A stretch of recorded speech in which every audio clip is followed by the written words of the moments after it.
예, 오늘 하루의 가장 중요한 뉴스 여러분들께 정리해서 일목요연하게 말씀드리는 정면 브리핑인데요.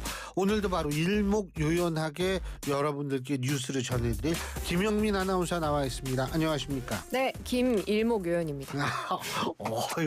아이고, 야. 아니에요? 아니, 맞아요.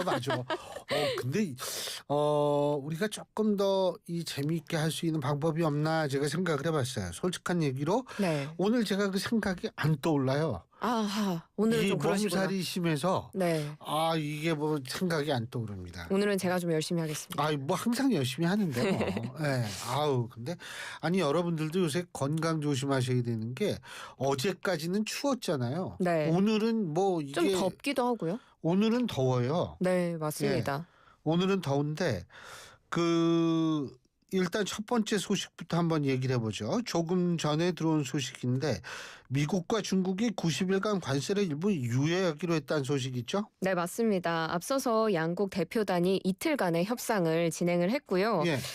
사실 얼마만큼 이 관세가 좀 낮아질 수 있을까에 대해서는 다양한 추측들이 나온 바 있습니다. 트럼프 대통령은 협상 직전에 중국에 대한 관세는 80%가 적절하다 이렇게 이야기를 했었고 예. 일부 언론들은 한 50% 정도를 전망했는데 이것보다 훨씬 더 파격적인 결과가 나왔습니다.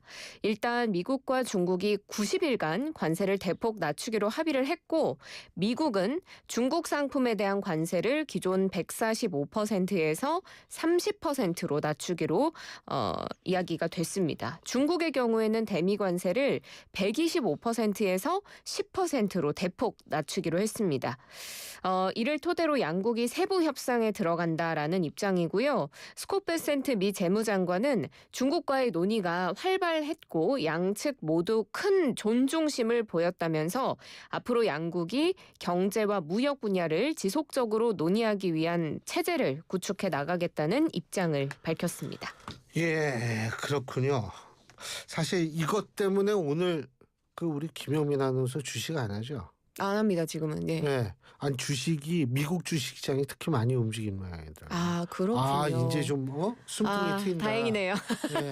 저 확인 안 하고 있었는데. 어떤 신문 칼럼 제목이 뭔지 아세요? 뭐예요? 100년 같았던 100일입니다. 아하, 그렇죠.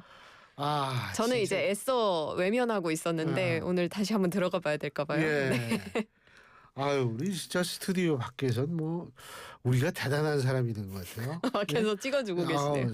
여러분들이 계셔가지고. 네. 자, 그리고 대단한 분들 얘기 또 해야죠. 이분들 진짜 대단한 분들이지. 오늘부터 공식 대통령 선거운동 시작됐죠. 네. 제가 오늘 오프닝에서도 말씀드렸지만. 그러니까요. 사실 제가 얘기하려고 했는데 교수님께서 오프닝에서 다 얘기하셔가지고 제가 좀 짧게 이거는. 근데 이 오프닝 제가 쓰는 게 아니에요. 네. 알겠습니다. 이 21대 대통령 선거 공식 운동이 이제 오늘 오전 0시를 기해서 시작이 됐고요.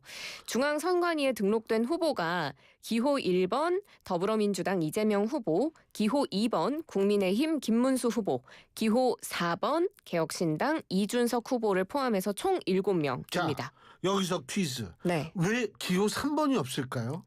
3 그러니까요. 그래서 제가 찾아봤잖아요. 교수님이 설명해 주실 아니요, 거예요? 됐어요. 원내 3당인 조국혁신당에서 후보를 내지 않으면서 이제 3번이 결번이 됐다고 해요. 그래서 이번 선거는 이재명 대 김문수 대 이준석 이렇게 3파전 구도가 됐고요. 6월 2일 자정까지 공식 선거운동 가능하고 오는 29일과 30일에 사전투표가 진행이 됩니다. 본투표는 6월 3일이죠. 오전 6시부터 오후 8시까지 실시가 됩니다. 각 후보들의 첫 번째 공식 선거운동 장소도 사실 많은 사람들의 관심의 대상이잖아요.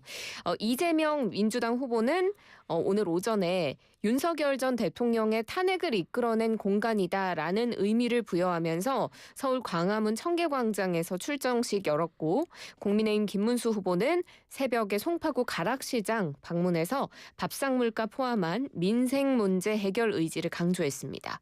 이준석 개혁신당 후보가 가장 먼저 선거운동 일정을 시작했는데 0시에 전남 여수산단 방문을 했습니다. 영시에 여수한단 방문을 했어요. 네. 그럼 여기 관계자들은 영시 퇴근도 못하고 기다려야 되는 거 아니에요. 아하, 그런 문제가 또 아유, 있었네요. 이게. 근데 5시에 이제 가락시장. 네. 가락시장은요. 원래 밤새 하고 여기 계신 분들이 낮에 퇴근을 하세요. 네, 그렇군요. 예. 확실히 그 새벽이 가장 활기를 띠는 그 소매를 그러니까요. 넘긴다든지 이런 분들이 전부 맞습니다. 그때 그 시간에 하니까. 그래서 근데 정부는 어쨌든 이번 대선에서의 선거 범죄에 대해서는 무관용 원칙을 적용하겠다. 네. 예. 맞습니다. 21대 대선 관련해서 정부가 오늘 대국민 담화문을 발표했습니다. 공정하고 깨끗한 선거 실현을 위해서 행정 사법 역량을 집중하겠다라는 입장을 밝혔는데요. 먼저 고기동 행안부 장관 직무대행은 금품 수수나 불법 단체 동원, 공무원의 선거 관여 등 5대 선거 범죄는 검찰, 경찰 등 범정부 차원의 모든 역량을 동원해서 철저히 차단하고 단속하겠다라는 입장이고요. 박성재 법무부 장관은 여론조사 관련 금지 규정을 위반하거나 각종 매체를 이용한 허위 사실을 공표하거나 혹은 선거 관련 폭력 등이 중점 단속 대상이라고 밝히면서 이 역시도 철저히 단속하고 처벌하겠다고 이야기했습니다.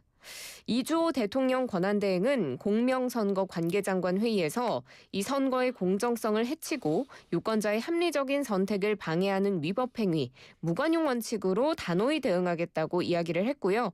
특히나 금품 수수, 허위 사실 유포나 선거 폭력, 불법 딥페이크 영상까지도 중대한 범죄라면서 예방 그리고 엄정한 단속까지도 지시했습니다. 이 딥페이크 영상 이거 반드시 잡아야 돼요. 네, 그렇습니다. 특히 요즘은 뭐가 AI고 뭐가 사실인지 잘 구분이 안 될 정도여서 이번 선거에서는 정말로 단속을 잘해야 될 것 같아요. 이거 진짜 옛날에는 뭐 딥페이크 같은 거 생각도 안 했었는데. 그러니까. 그죠? 아이 참. 그런데 뭐 어쨌든 선거 범죄는 뿌리를 뽑아야죠. 자, 그리고 윤석열 전 대통령 오늘 3차 공판이 있었는데 처음으로 지상 그 출입구를 통해서 네. 법정에 들어갔는데 아무 말도 안 했더라고요. 네, 맞습니다. 윤석열 전 대통령 오늘 내란 우두머리 혐의 재판 위에서 법정에 출석하는 모습이 공개가 됐습니다.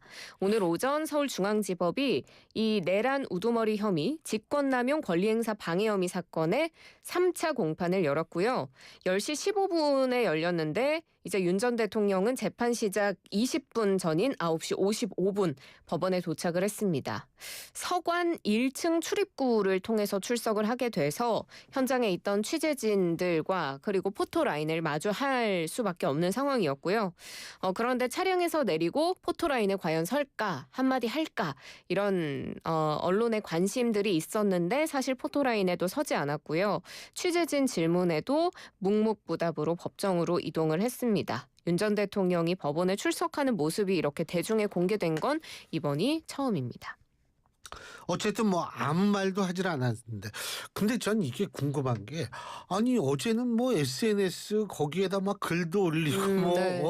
끝까지 함께하겠다 뭐 이랬는데 근데 그게 사실 함께하는 게 뭐 어느 국민의힘 쪽에서 좋아하는지 모르겠지만 그런데 왜 포토라인에서는 아무 얘기도 안 했는지 이게 들어갈 때도 얘기할 수 있고 나왔을 때 점심 먹으러 갈 때 이때도 얘기할 수 있었을 것 그리고 같은데 또 들어갈 때도 또 그렇죠. 그렇죠. 또 그렇죠. 총 3번의 기회가 있었는데 이따가 이제 나올 때 또 어떻게 그렇죠. 되나 봐야죠. 그렇죠. 이제 최종적으로 공판이 끝나고 나올 때는 입장을 밝힐 수 있을지도 관심이 쏠리는데요. 일단 그 익숙한 옷차림이었습니다. 짙은 감색 양복에 붉은 넥타이 그리고 특유의 헤어스타일로 등장을 했고 취재진들이 다양한 질문을 했습니다.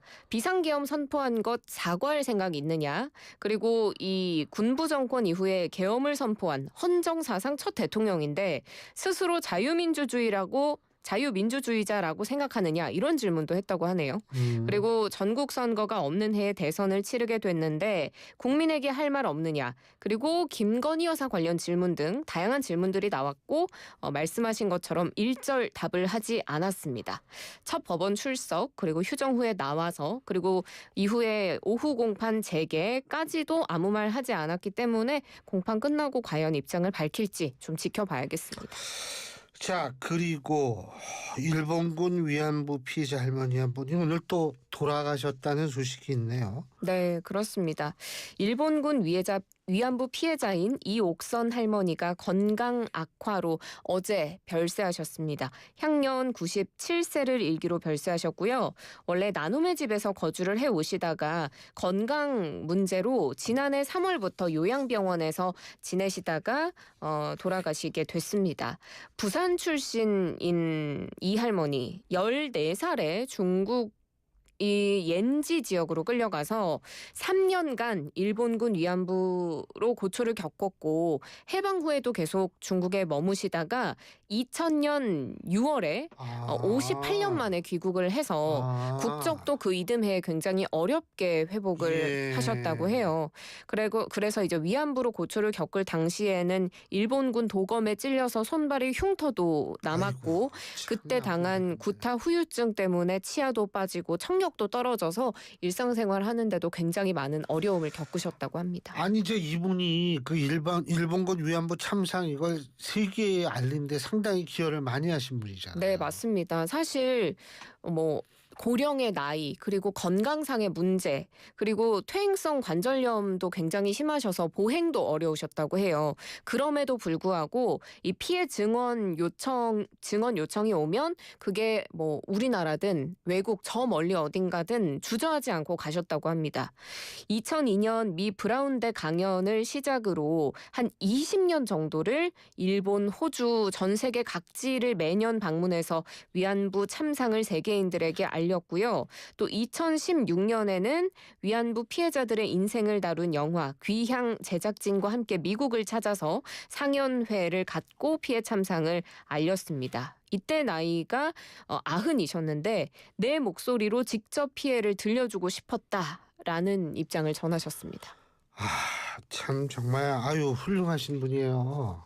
참 이런 분이 돌아가셔가지고 진짜 가슴이 아픈데 이런 얘기 할 때마다 어떤 생각이 드냐면 이 문제 빨리 해결하지 않으면 이분들이 다 돌아가시면 이분들이 역사가 될 텐데 역사는 그렇죠. 해석에 관한 문제거든요. 그렇죠. 하지만 이분들이 살아계시는 것은 동안에는 역사가 아니라 현실입니다. 네, 맞습니다. 우리가 현실을 빨리 해결을 해야겠죠. 이분들 살아계실 동안. 그래 오늘 여기까지 하겠습니다. 수고하셨습니다. 고맙습니다. 김영민 아나운서였습니다.